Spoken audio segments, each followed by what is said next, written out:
नमस्कार दोस्तों, IT exam गुरुजी में आपका फिर से स्वागत है। हम सूचना सहायक के लिए ऑपरेटिंग सिस्टम पढ़ रहे थे और ऑपरेटिंग सिस्टम खत्म हो चुका था। उसकी 5 यूनिट थी। तो लास्ट जो यूनिट थी operating system security and cyber security, वो भी मैंने थ्योरेटिकल क्लास कंप्लीट करा दी थी। अब हम उस लास्ट टॉपिक यानी ऑपरेटिंग सिस्टम की 5th यूनिट के मॉक टेस्ट को आज सॉल्व करने वाले हैं। ठीक है, जो लोग नए हैं तो यहाँ पर उनको 10, 12, 15 क्वेश्चन ही दिखेंगे और जिन लोगों ने सब्सक्रिप्शन ले रखा है यानी कोर्स परचेज कर रखा है उनको ये पूरा का पूरा वीडियो दिखेगा। उसके लिए आपको हमारी दोनों ऐप में से कोई भी ऐप डाउनलोड कर लो। जो पुरानी वाली ऐप थी आईटी एग्जाम गुरुजी, वो भी अब हमने दोबारा उसको रीडिजाइन करके वापस पब्लिश कर दिया है। तो गूगल प्ले स्टोर से आईटी एग्जाम गुरुजी भी परचेज करके आप एक्सेस कर सकते हो। उसमें उस वाली जो आईटी एग्जाम गुरुजी वाली नई ऐप है उसमें सारे फीचर्स हैं, वीडियो क्वालिटी, ऑफलाइन डाउनलोडिंग, सब कुछ। साथ ही मैं बता दूं, अब ये कोर्स मात्र आपको 1500 रुपए में मिलने वाला है। ठीक है, तो चलिए शुरू करते हैं। देखिए, सबसे पहले जब किसी सॉफ्टवेयर में कोई एरर या फॉल्ट रह गया हो तो उसे कहते हैं, तो हमने कहा था जब किसी भी सॉफ्टवेयर में कोई एरर है या कोई फॉल्ट है तो उसको हम हमेशा बोलते हैं सॉफ्टवेयर में कमी रह जाना, यानी सॉफ्टवेयर में कोई बग रह जाना। तो उसको क्या बोलेंगे हम? बग रह जाना। एरर इन सॉफ्टवेयर नहीं सर, फॉल्टी सॉफ्टवेयर नहीं सर, सॉफ्टवेयर बग बिल्कुल सही है। वल्नरेबिलिटी बिल्कुल गलत है। यहां पर सही आंसर हो जाएगा हमारा सॉफ्टवेयर बग। देखिए जो वल्नरेबिलिटी है ये कब कहते हैं? जब कोई बग सिक्योरिटी टाइप का बग हो, जिससे हमारे सिस्टम की सिक्योरिटी को खतरा हो, उसको बोलते हैं अपन वल्नरेबिलिटी। ठीक है, अगला क्वेश्चन देखिए, जब सॉफ्टवेयर में कोई सिक्योरिटी बग हो, जब सॉफ्टवेयर में कोई सिक्योरिटी बग हो तो उसको हम वल्नरेबिलिटी बोलते हैं। तो यहाँ पे ऑप्शन है एरर इन सॉफ्टवेयर नहीं सर, फॉल्टी सॉफ्टवेयर नहीं सर, सॉफ्टवेयर बग नहीं सर, वल्नरेबिलिटी बिल्कुल सही है। तो यहां पर दोनों में आपको एक चीज थोड़ा सा ध्यान दीजिए, इन दोनों में एक चीज आप देखोगे, सॉफ्टवेयर में कोई एरर या बग है तो उसको, एरर या फॉल्ट है तो उसको हम सॉफ्टवेयर का बग कहते हैं, और सॉफ्टवेयर में अगर कोई सिक्योरिटी बग है तो उसको हम वल्नरेबिलिटी कहते हैं। यहां से कंफ्यूज नहीं होना है, बहुत अच्छे क्वेश्चन आएंगे यहां से। ठीक है, अब देखिए इधर भी चलते हैं क्योंकि दोनों साइड क्वेश्चन है हमारे। कंप्यूटर वायरस एक कंप्यूटर से दूसरे कंप्यूटर में किस माध्यम से सर्वाधिक पहुंच सकते हैं? देखिए, किस माध्यम से जो वायरस है वो फैलते हैं कंप्यूटर से दूसरे कंप्यूटर में, तो जाहिर सी बात है इसका हमारा आंसर होगा सर इंटरनेट से भी फैलते हैं। पेन ड्राइव किसी कंप्यूटर से मैं लाया हूं, हो सकता है उसका कंप्यूटर वायरस से इन्फेक्टेड हो और वो पेन ड्राइव मैंने फिर अपने कंप्यूटर में लगा ली, तो हो सकता है वायरस उस पेन ड्राइव में से होकर मेरे कंप्यूटर में आ जाए। कोई सीडी डीवीडी ड्राइव है जिसमें कोई ऐसा डेटा है जिसके साथ कोई एग्जीक्यूटेबल, मैलिशियस एग्जीक्यूटेबल कोड है जो उसके साथ है उस सीडी डीवीडी में, वो गेम या किसी चीज के जरिए हमारे कंप्यूटर में आ सकता है। लेकिन सर्वाधिक बात करें तो आजकल अपन पेन ड्राइव कितना यूज करते हैं? ना के बराबर। सीडी डीवीडी कितना यूज करते हैं? ना के बराबर। लेकिन अपन इंटरनेट से 24/7 कनेक्ट रहते हैं, जहां से सर्वाधिक जो 99% चांसेस हैं वो इंटरनेट से ही वायरस अपने यहाँ आते हैं। तो सर्वाधिक कौन सा मीडियम है, माध्यम है जिससे वायरस हमारे कंप्यूटर में आते हैं? इंटरनेट। ये तो परफेक्ट आंसर है हमारा, इंटरनेट। यानी अगर उसने कहा इंटरनेट से तो बिल्कुल परफेक्ट आंसर है, लेकिन आगे भी देखना है हमें। इंट्रानेट, देखिए इंटरनेट तो पूरे विश्व के लिए एक नेटवर्क है, इंटरकनेक्टेड कंप्यूटर्स, जो पूरे संसार के कंप्यूटर इंटरकनेक्टेड है। ठीक है, वो तो हो गया अपना इंटरनेट। लेकिन मान लीजिए कोई यूनिवर्सिटी है और उसने अपना एक यूनिवर्सिटी लेवल तक ही नेटवर्क फैला रखा है और उसी का एक सर्वर है जहां से वो एक्सेस कर रहे हैं रिसोर्सेज को उस यूनिवर्सिटी के सर्वर से, बाकी इंटरनेट से उनको कोई मतलब नहीं है, तो वो कहलाता है इंट्रानेट। तो ये गलत है। ठीक है, एक्स्ट्रानेट ये भी गलत है। पेन ड्राइव सर्वाधिक पूछा है यहाँ पे, सर्वाधिक किस माध्यम से फैलते हैं? पेन ड्राइव सही था, पेन ड्राइव से फैलते हैं, तो यहाँ पर सर्वाधिक में ये गलत है, सर्वाधिक में इंटरनेट आएगा। अगर वो पूछता कि कंप्यूटर वायरस एक कंप्यूटर से दूसरे कंप्यूटर में निम्न में से किस माध्यम से फैलते हैं, सर्वाधिक शब्द नहीं होता, किस माध्यम से फैलते हैं, तो इंटरनेट ये सब होते हैं। यहाँ पे उपयुक्त सभी होता। फिर यहाँ पे मान लीजिए एक और जोड़ दूं, सीडी डीवीडी, या इंटरनेट को काट दूं, यहाँ पे सीडी डीवीडी लिख दूं और यहाँ पे लिख दूं उपयुक्त सभी, तो उपयुक्त सभी होता। ये सारे माध्यमों से फैल सकता है, लेकिन सर्वाधिक सिर्फ इंटरनेट से फैलेगा। ठीक है, अब देखिए यहाँ पर अगर उपयुक्त सभी होता, इन सबको देते हुए उपयुक्त सभी होता, तो कई सारे इसमें कंफ्यूज होते फिर अपन को उपयुक्त सभी करके आना था, क्योंकि पेन ड्राइव से भी फैलते हैं पर सर्वाधिक शब्द नहीं होता उसमें। ठीक है, इस माध्यम से पहुंच सकते हैं, तो उपयुक्त सभी करना था अपन को। ठीक, यहाँ पे सर्वाधिक पूछा है इसलिए। थ्रेड्स, किसी सिक्योरिटी जर्नल्स, किसी इंफॉर्मेशन सिस्टम की सिक्योरिटी को 3 कंपोनेंट में बांटते हैं। तो ये मैंने आपको जब यूनिट पढ़ाई थी ऑपरेटिंग सिस्टम सिक्योरिटी मैटर्स, उसमें मैंने आपको बताया था 3 फंडामेंटल प्रॉपर्टीज होती हैं, CIA बोलते हैं उनको। कॉन्फिडेंशियलिटी होती है और एक इंटीग्रिटी होती है, अवेलेबिलिटी, सॉरी। ये CIA हमारा हो गया, 3 प्रॉपर्टीज हैं। तो यहाँ पे देखिए कॉन्फिडेंशियलिटी बिल्कुल सही है, C। I फॉर इंटीग्रिटी बिल्कुल सही है, A फॉर अवेलेबिलिटी। यानी जो सर्विसेज है वो हमेशा हमको मिली रहनी चाहिए, अवेलेबल रहनी चाहिए हमारे लिए। और वो किस स्थिति में अवेलेबल नहीं रहती? जब कोई denial, DDoS, distributed denial of service, DDoS attack कर दे या DOS अटैक कर दे, डिनायल ऑफ सर्विस, तो ऐसे में सर्वर की जो सर्विसेज है वो अवेलेबल नहीं रहेंगी। ठीक है। कॉन्फिडेंटली जो हमारा डेटा है, यानी कॉन्फिडेंशियल डेटा रिमेन सीक्रेट, जो हमारा कॉन्फिडेंशियल डेटा है वो सीक्रेट रहना चाहिए, गोपनीय डेटा हमारा गोपनीय ही रहना चाहिए। इंटीग्रिटी, उसकी अखंडता बनी रहनी चाहिए। तो यहाँ पर क्रेडिबिलिटी नहीं होना चाहिए। तो CIA की फुल फॉर्म से ही पता कर सकते हो, कॉन्फिडेंटिबिलिटी, ये इंटीग्रिटी हो गया, ये अवेलेबिलिटी हो गया। यहाँ पर क्रेडिबिलिटी नहीं होना चाहिए आंसर हमारा। ठीक है। तो यहाँ पर हमसे पूछा क्या है, उसने पूछा है कौन सा संबंधित नहीं है। तो ये तो संबंधित है, ये भी संबंधित है, ये भी संबंधित है, ये संबंधित नहीं है। ठीक है। देखिए कुछ स्टूडेंट ऐसे होंगे, सोच रहे होंगे कि ये इतना डीप पढ़ा रहा है, ये पढ़ा रहा है, वो पढ़ा रहा है। मैं आपको बता दूं, आप कहीं से भी पढ़ रहे हो, किसी भी कोचिंग से, और अगर आप बहुत आसान और बहुत इजी और बहुत बेसिक चीजें पढ़ रहे हो तो आपकी लंका लगने वाली है। क्योंकि जो RSMHS भी है उसको पहले अनुभव नहीं था, वो IA का बेसिक पेपर समझ के कराता रहता था IA को, लेकिन अब उसको basic computer teacher, senior computer teacher जैसे बहुत खतरनाक लेवल के एग्जाम करा के अनुभव हो गया, जिसमें कट ऑफ भी नहीं ला पाए स्टूडेंट। तो ऐसी स्थिति में होता क्या है, जनरली जब कोई पेपर बनता है तो कम से कम 25-30 पेपर आते हैं। जैसे बेसिक कंप्यूटर टीचर के 30 पेपर बन के आए और सीनियर कंप्यूटर टीचर के भी 30 पेपर आए। फिर 30 क्यों मंगाते हैं वो? जिससे पेपर लीक की संभावना न बने। फिर उन 30 में से रैंडमली 3 या 4 सेलेक्ट कर लेते हैं, 4 या 6। ठीक है। और बाकी को फिर से सील पैक करके रख देते हैं बच्चे कुचे को, क्योंकि वो उनसे फिर फ्यूचर में बनाएंगे पेपर वो। ठीक है। अब क्या करेंगे, जो 4-6 निकाले हैं उसमें से मान लीजिए तीनों शिफ्ट का अलग अलग पेपर है तो वो बांट दिया। एक आध शिफ्ट में लीक हो गया तो जो 6 है उनमें से 3 और बचे हैं, उनमें से दे दिया प्रिंट करवा के। आपकी फीस इसीलिए वो ज्यादा लेते हैं क्योंकि उनकी प्रिंटिंग कॉस्ट बहुत ज्यादा होती है, क्योंकि सारे स्टूडेंटों के लिए तैयार रखते हैं एडवांस में भी, अगर लीक हो जाए तो ये वाला पकड़ा दो। अब क्या है कि जो मान लो 30 पेपर बने तो 30 में से 25 पेपर मान लो लॉकर में पड़े हैं अभी, तो आगे जो परीक्षा होगी उसके लिए वो दोबारा एक्सपर्ट के पैनल पे पैसा नहीं खर्च करेंगे। उनके पास पहले से ही काफी सारा, यानी इतने पेपर, 25 पेपर का सेट, वो भी डिफरेंट। बेसिक कंप्यूटर टीचर का बच्चा है और 25 पेपर का सेट मान लीजिए सीनियर कंप्यूटर टीचर का बच्चा है, तो वो उनको मिक्स करके और उनमें से रेंडमली निकाल लेंगे और उसमें से IA का दे देंगे। ठीक है। तो इस तरीके से ही क्वेश्चन निकल के आएंगे आपके। अब आपने देखा CET में बेसिक कंप्यूटर टीचर वाले जो एक्स्ट्रा सेट है उसमें से पेपर निकला था, आपको पता है। उसमें डेडलॉक का क्वेश्चन पूछा गया था, उसमें जो प्रिंटर की स्पीड है, प्रिंटर की पेपर क्वालिटी है, उसमें से क्वेश्चन पूछा गया था। उसमें से सिस्टम बस से एक क्वेश्चन पूछा गया था। ये क्वेश्चन CET में कभी पूछे जाते हैं क्या? नहीं पूछे जाते। लेकिन अगर आप दिमाग घुमाओगे तो वो सीनियर और बेसिक कंप्यूटर टीचर का जो पेपर के सेट पड़े हुए थे, 30 पेपर के सेट बनवाए होंगे इन्होंने, उसमें से जो बच्चे होंगे उनमें से ही रेंडमली तैयार करके निकाल लिए क्वेश्चन उन्हीं में से। तो ये बात तय मानो कि IA का पेपर बहुत फर्स्ट क्लास बन के आएगा, ऐसा बन के आएगा कि आपकी आंखें चकित रह जाएंगी। बोलेंगे यार ये तो, जैसे बेसिक कंप्यूटर टीचर बोल रहे थे भाई गेट का पेपर है, अब इसमें बोलेंगे भाई ये कंप्यूटर टीचर का पेपर है। तो अगर आपको कोई बेसिक पढ़ा रहा है और आप बड़े खुश हो रहे हो कि ये मुझे आता है, तो वो अपना वहम निकाल देना दिमाग से। एक स्टैंडर्ड और एक हाई लेवल की तैयारी करनी पड़ेगी आपको अगर सूचना सहायक का आपको पेपर क्रैक करना है।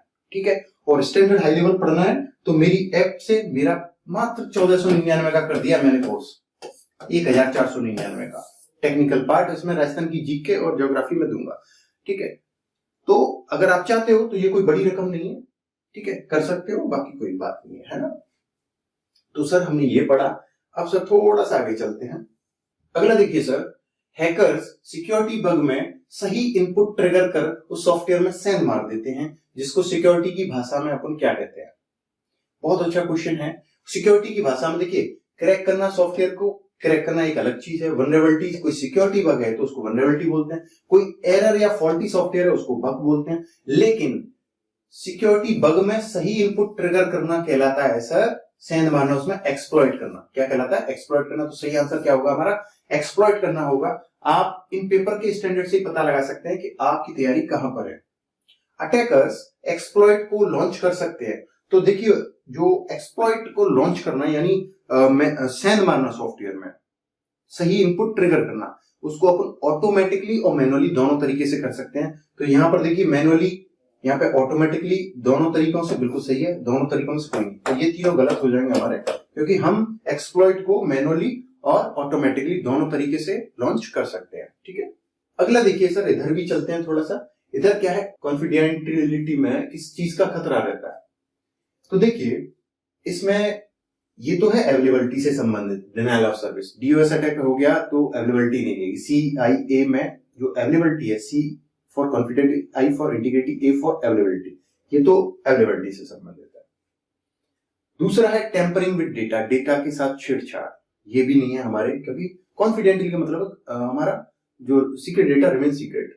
तो यहाँ पर एक्सपोजर ऑफ डेटा, डेटा हमारा सीक्रेट एक्सपोज नहीं होना चाहिए। तो यहाँ पर आप बड़ी आसानी से पकड़ सकते हो कि सही आंसर क्या है। कॉन्फिडेंशियलिटी में किस चीज का खतरा रहता है, एक्सपोजर ऑफ डेटा का। किसका रहता है सर, एक्सपोजर ऑफ डेटा का। प्रॉपर्टी में तो CIA की फंडामेंटल प्रॉपर्टी है, इसमें से C for exposure of data and confidentiality. इसमें देखिए डाटा इंटीग्रिटी में किस चीज का खतरा है, फिर I। तो I में देखिए integrity means tampering with data, किससे सर, टेम्परिंग विद डेटा से। A फॉर अवेलेबिलिटी, तो अवेलेबिलिटी रहती है हमारी, अगर डॉस अटैक हो गया तो डिनायल ऑफ सर्विस हो गया, यानी हमारा सर्विस नहीं देगा सर्वर। तो ऐसे में अवेलेबिलिटी, हमारा डेटा हमेशा अवेलेबल रहना चाहिए, लेकिन वो अवेलेबल कब नहीं रहेगा, अगर उसमें डॉस अटैक हो गया। तो इसको A को किससे खतरा है, डिनायल ऑफ सर्विस से, अवेलेबिलिटी। ठीक है, तो मैंने तीनों बता दिए। तो कॉन्फिडेंटली को किससे खतरा है, एक्सपोजर ऑफ डेटा से। इधर देखिए, हाँ थोड़ा सा ऊपर चलते हैं। देखिए सर, डॉस अटैक का पूरा नाम क्या है, डॉस अटैक का पूरा नाम क्या है। तो हो सकता है वहां आपको मूर्ख बनाने के लिए ऑप्शन में दे दे क्या, पहला ऑप्शन क्या देगा आपको पता है, डिस्क ऑपरेटिंग सिस्टम। आपकी तबीयत खुश हो जाएगी पेपर देखते ही, नीचे के ऑप्शन तो पढ़ोगे ही नहीं। अरे DOS means disk operating system, और टिक मार दिया, OMR में भर दिया, बोला और कहानी खत्म। घर आके कह रहे हैं यार जल्दबाजी में ये क्या हो गया मुझसे। ठीक है, तो जो डॉस अटैक है उसका नाम है डिनायल ऑफ सर्विस, यानी जो सर्वर हमारी सर्विसेज चला रहा है उन सर्विसेज को बंद करना, डिनायल करना, उनको लेना ही नहीं। क्योंकि डॉस अटैक में जो फालतू की सर्विस है उनकी बाढ़ छोड़ी जाती है सर्वर पर, बोटनेट से पूरे से। तो वो सर्वर जो ओरिजिनल रिक्वेस्ट है उनको नहीं लेता है, जो मैंने डायग्राम में बताया था आपको। ठीक है, जो मुझसे पढ़े हैं उनको पता है। तो डॉस अटैक का पूरा नाम क्या है, तो sir denial of service, denial of security नहीं, डिनायल ऑफ सिस्टम नहीं, डिस्ट्रीब्यूशन ऑफ सर्विस नहीं, डिनायल ऑफ सर्विस बिल्कुल सही। अब देखिए अगला है DDoS अटैक का पूरा नाम क्या है। DDoS, इसको डबल DOS या 2DOS अटैक भी कहते हैं, क्योंकि इसमें D 2 बार है। इसमें क्या होता है सर, ये डिस्ट्रीब्यूटेड होता है, पूरा हमला कैसा होता है, डिस्ट्रीब्यूटेड होता है। तो इसमें देखिए divide, denial of security, direct denial of system, demand denial of service, distributed. यहां से पकड़ लो डिस्ट्रीब्यूटेड, तो सही आंसर क्या है, डिस्ट्रीब्यूटेड डिनायल ऑफ सर्विस। यानी ये वाला तो डॉस तो यही रहेगा, एक D और लगाया आगे, वो क्या है, डिस्ट्रीब्यूटेड। तो बहुत आसान क्वेश्चन है अगर पढ़ा है तो, वरना जिन्होंने नहीं पढ़ा तो वो कोचिंग वो सोच रहे होंगे, वो जो और कोचिंगों से कर रहे हैं यार ये क्या बवाल है, क्योंकि उनको इस तरीके के क्वेश्चन और इस तरीके का स्टैंडर्ड पढ़ाया नहीं गया होगा। डेटा इंटीग्रिटी में किस चीज का करता है, तो देखिए मैंने CIA 3 फंडामेंटल प्रॉपर्टी बताई। कॉन्फिडेंटली यानी हमारा जो डेटा है वो सीक्रेट डेटा रिमेन सीक्रेट। इधर ये वाला हो गया हमारा CIA। तो देखिए C से तो ये एक्सपोजर ऑफ डेटा, यानी कॉन्फिडेंशियल रहना चाहिए हमारा डेटा। I फॉर इंटीग्रिटी, यानी डेटा के साथ छेड़छाड़ नहीं होनी चाहिए, उसकी अखंडता बनी रहनी चाहिए। A फॉर अवेलेबिलिटी, यानी डिनायल ऑफ सर्विस। यहाँ पे अवेलेबिलिटी पूछ रहा है, तो अवेलेबिलिटी किससे है, डिनायल ऑफ सर्विस से। ठीक है, तो इसका सही आंसर क्या हो जाएगा, डिनायल ऑफ सर्विस से। ठीक है सर, नोट्स जिसने वीडियो क्लास ली होगी वो बड़ी आसानी से कर पा रहा होगा इनको। अगला देखिए, रैनसमवेयर नाम के मैलिशियस सॉफ्टवेयर यानी मॉलवेयर ने दुनिया के कितने देशों को अपने कब्जे में कर लिया था। तो इसका बिल्कुल सही आंसर है 150 देशों को। कितने देशों को कर लिया था, 150 देशों को। देखिए रैनसमवेयर ने, जो रैनसमवेयर मॉलवेयर था या वायरस था, मॉलवेयर शब्द किसे कहते हैं ये मैंने बताया था आपको। अगर हम वायरस को, वर्म्स को, ट्रोजन हॉर्स को एक संयुक्त नाम दें तो उसको कहते हैं मॉलवेयर। और एंटी मॉलवेयर यूज होता है उसके लिए, वायरस के लिए एंटीवायरस यूज होता है। लेकिन हालांकि आजकल इन दोनों में काफी सारी चीजें अलग अलग सॉफ्टवेयर कंपनी की विचारधारा ने अलग अलग मान लिया है, पर वास्तविकता क्या है वो मैंने आपको वीडियो क्लास में बताई थी और यहाँ भी बता दी। तो जो रैंसमवेयर था, मॉलवेयर, ये क्या करता था, आपके सिस्टम को लॉक कर देता, सारी चीजों को एनक्रिप्ट कर दिया। अब आप डिक्रिप्ट नहीं कर सकते। एक मैसेज आता था, इस खाते में इतने पैसे डाल दो, कंप्यूटर सिस्टम आपका वापस ठीक हो जाएगा। पैसे डाल दिए, रिश्वत डाल दी आपने, तो उसके बाद कंप्यूटर ठीक कर देते थे वो। ठीक है, अगला देखिए, ऐसा इंटरकनेक्टेड साइबर इंफ्रास्ट्रक्चर जिसमें लाखों या करोड़ों हैक्ड या कंप्रोमाइज्ड कंप्यूटर होते हैं कहलाते हैं। तो सर मैंने आपको बताया था बोटनेट क्या होता है, और बोटनेट का हर मेंबर क्या कहलाता है, बोट या ज़ॉम्बी। ठीक है, बोट या ज़ॉम्बी कहलाता है। एक ज़ॉम्बी प्रोसेस भी होती है लिनक्स में, आपको मैंने ये भी पढ़ाया था। ठीक है, तो यहाँ पर ऐसा इंटरकनेक्टेड इंफ्रास्ट्रक्चर, तो हैकिंग नेटवर्क नहीं, डार्क वेब नहीं, साइबर नेटवर्क नहीं, बोटनेट। और बोटनेट का हर कंप्यूटर यानी हर हैक्ड कंप्यूटर क्या कहलाता है, बोट या ज़ॉम्बी कहलाता है सर। तो ये हमारा बिल्कुल सही आंसर है इसका, बोटनेट। ठीक है sir. Possibility of building secure system theory के बारे में सत्य कथन है, यानी अगर हम किसी एकदम सिक्योर सिस्टम की कल्पना करें तो उसकी संभावना क्या है, तो उसके बारे में सत्य कथन क्या है। अगर सॉफ्टवेयर ज्यादा बड़ा या कॉम्प्लेक्स या कॉम्प्लिकेटेड नहीं है तो सॉफ्टवेयर को बग फ्री बनाया जा सकता है, बिल्कुल सही है। अगर सॉफ्टवेयर बड़ा नहीं है और वो कॉम्प्लिकेटेड नहीं है, कॉम्प्लेक्स नहीं है, तो उसको अपन क्या कर सकते हैं, बग फ्री बना सकते हैं, बिल्कुल सही है। अगर कोई सॉफ्टवेयर ज्यादा कॉम्प्लेक्स या कॉम्प्लिकेटेड नहीं है तो उसे अच्छे से वेरीफाई करके चेक भी किया जा सकता है कि वो बग फ्री है, बिल्कुल सही है। बहुत बड़ा सॉफ्टवेयर होगा तो बहुत माथापच्ची होगी और उसमें बग रहने की संभावना रहेगी, लेकिन इस स्थिति में ये सही है। आज के टाइम में सॉफ्टवेयर बहुत कॉम्प्लेक्स या कॉम्प्लिकेटेड होते जा रहे हैं और ऐसे में कहीं ना कहीं उनमें बग रह जाना संभव है, बिल्कुल सही है। ठीक है, अगला मुझे ये ऊपर करना पड़ेगा।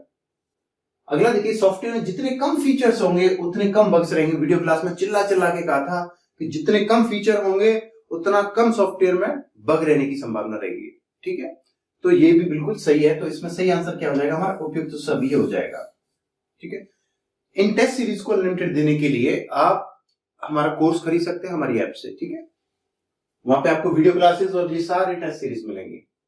अब देखिए अगला क्वेश्चन है, मान लीजिए कोई कंप्यूटर, हमारा कोई कंप्यूटर है, वो अटैकर के कंट्रोल में हो गया है और वो बोटनेट का एक मेंबर बन गया है। ऐसे में वो कंप्यूटर क्या कहलाएगा, ट्रोजन हॉर्स नहीं, बोट सही है, ज़ॉम्बी सही है, लेकिन अगला जो ऑप्शन देखते हैं हम देखते हैं वहां पे बोट और ज़ॉम्बी दोनों है, तो हम इन दोनों को काट देंगे और उसको सही कर देंगे।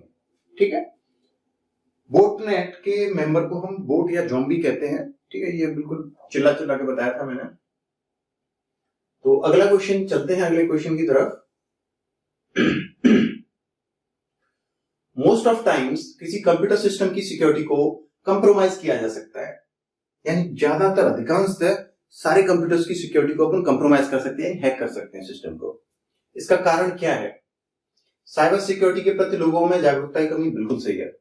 सिंपल और जनरल पासवर्ड रखना, यानी हम बहुत आसान से पासवर्ड रखते हैं, इसकी वजह से भी हो सकता है, बिल्कुल सही है।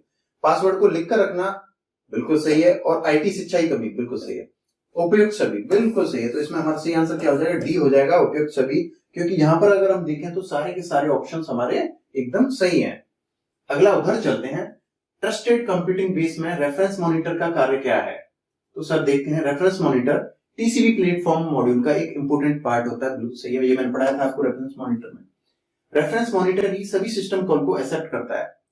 जो भी सिस्टम कॉल आ रही है यूजर स्पेस से, वो कहां पे जाती है, कर्नल स्पेस में, किसके पास, रेफरेंस मॉनिटर के पास। वो वेरीफाई करता है, वो चेक करता है। अगला देखिए, रेफरेंस मॉनिटर डिसीजन लेता है कि ये कॉल प्रोसेस करनी है कि डिस्कार्ड करनी है, यानी इसको प्रोसेस करूं या हटा दूं, बिल्कुल सही है। रेफरेंस मॉनिटर ही सारे सिक्योरिटी डिसीजंस को एक जगह पर अलाउ करता है, जिससे सिस्टम बाईपासिंग की पॉसिबिलिटी नहीं रहती, बिल्कुल सही है। अगला देखिए, उपयुक्त सभी। तो यहां पर हमारा बिल्कुल सही आंसर हो जाएगा, उपयुक्त सभी। ठीक है, ये मैंने पढ़ाया था आपको, ट्रस्टिंग कंप्यूटिंग बेस में रेफरेंस मॉनिटर पढ़ाया था। अगला देखिए सर, टीसीबी का पूरा नाम क्या है। तो ट्रस्टेड कंप्यूटिंग बेस, टीसीबी का पूरा नाम होता है, क्या होता है, ट्रस्टेड कंप्यूटिंग बेस।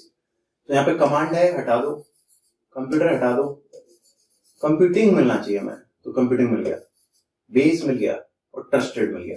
इसको बोलते हैं TCB, TCB platform module trusting computing base बोलते हैं। ठीक है, ये बहुत ही सिक्योर सिस्टम होते हैं टीसीबी सिस्टम्स।